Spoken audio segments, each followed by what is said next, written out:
দুনিয়ার জীবন আখেরাতের তুলনায় সামান্য সামগ্রী ছাড়া আর কিছু নয়। এটা কোরআনের একটা আয়াত। আরেকটা আশ্চর্য জিনিস যেটা আপনাদেরকে বলতে যাচ্ছি, মুহাম্মদ সাল্লাল্লাহু আলাইহি ওয়াসাল্লাম বলেছেন যে তোমার হাতে একটা আঙ্গুল সমুদ্রের পানিতে রাখো, দেখো তোমার আঙ্গুলে কতটুকু পানি উঠে আসে।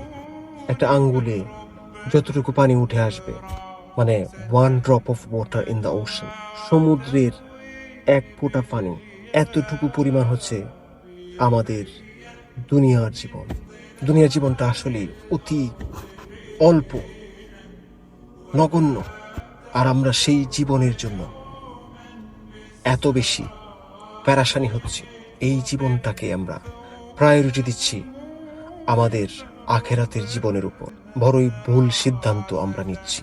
আসুন আমরা সবাই আল্লাহকে মানি, আল্লাহকে ভয় করি, তার বিধিনিষেধ মেনে চলি এবং নবীজি মুহাম্মদ সাল্লাল্লাহু আলাইহি ওয়াসাল্লাম তাকে আমরা পুঙ্খানুপুঙ্খ রূপে অনুসরণ করি। এটা যদি করি তাহলে সেটাই হবে আমাদের জীবনের সবচেয়ে বড় সফলতা। কারণ আল্লাহ তাআলা কোরআনে বলেছেন যে যারা জান্নাতে যাবে তারাই হচ্ছে প্রকৃত সফল।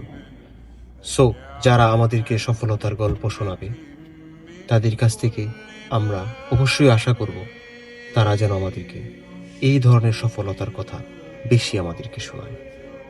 আসসালামু আলাইকুম।